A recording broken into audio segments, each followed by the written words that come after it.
sejak 10 tahun terakhir lifting kita nggak pernah tercapai. Baru di 2026 lifting minyak kita mencapai bahkan melampaui target APBN sebesar 600,5 ribu barel per day. Di tahun 2024 kita hanya mencapai 580 ribu barel. Jadi kita naik 25,3 barel.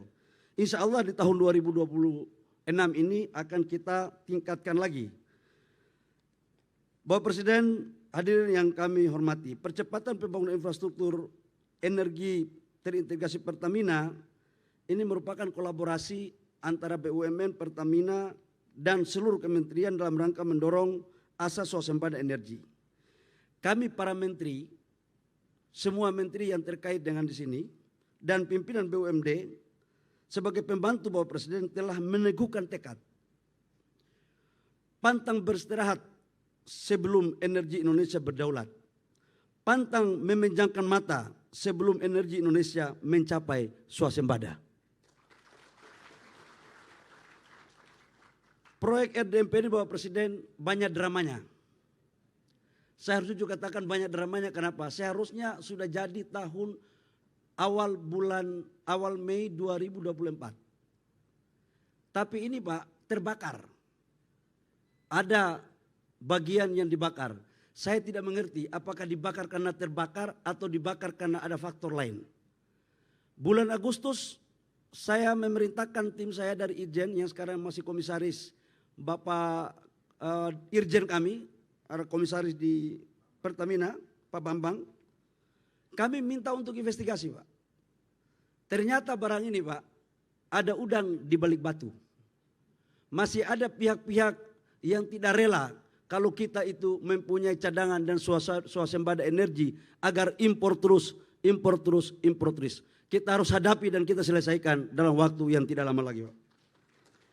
Bapak Presiden, proyek ini seperti apa yang tadi tayangkan menelan biaya sekitar 7,4 miliar US dollar atau 123 triliun. Ini adalah RDMP terbesar di Indonesia Pak. Dan ini betul-betul dilakukan dengan menghasilkan dari 260 ribu barel menjadi 360 ribu barel. Yang sekarang sudah menuju kepada setara dengan Euro 5 dan ini menuju kepada net zero emission. Nah ini ada yang bagus Pak Presiden. Jadi dengan RDMP ini kita bisa menghemat devisa kurang lebih sekitar 60 triliun lebih. Karena dia bisa menambah 100 ribu barel, dengan bensin itu kita bisa menghasilkan 5,8 juta kiloliter per tahun. Konsumsi bensin kita sekarang 38 juta kiloliter per tahun, produksi dalam negeri kita itu 14,25 juta. Dengan penambahan 5,8 juta maka impor kita terhadap bensin itu tinggal 19 juta kiloliter. Sementara untuk solar tahun ini alhamdulillah atas perintah Bapak Presiden maka mulai yang sekarang kita bicara ini Pak tidak ada lagi impor solar untuk insya Allah ke depan. Karena kebutuhan solar kita totalnya 38 juta. Sekarang B40 dengan B60, sekarang dengan ini kita menambah kurang lebih sekitar hampir 5 juta. Impor kita tinggal 5 juta Pak, jadi sudah tertutupi bahkan surplus 1,4 juta. Itu solar untuk C48, sementara C51 impor kita itu hanya 600 ribu kiloliter. Nanti di semester kedua Pertamina saya minta untuk membangun agar tidak kita impor. Tadi malam Bapak Presiden kami laporkan rapat sampai jam 2 pagi Pak. Kami telah bersepakat dengan Pak Simon dan seluruh direksi dan komisarisnya tadi malam Komut hadir. Nanti Pak dengan RDMP ini kita akan meningkatkan produksi iron 92, 95 dan 98. Itu supaya tidak kita impor lagi Pak.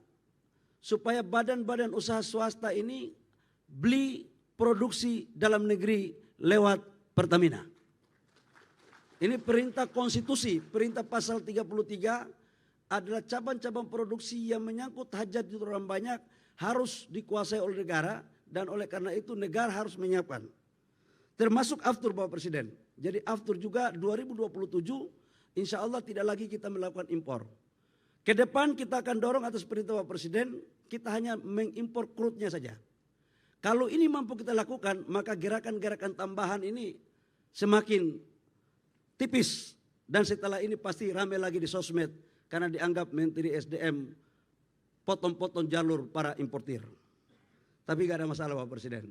Demi merah putih, jangankan harta, nyawa pun kita kasih. Karena kita semua ini orang merah putih.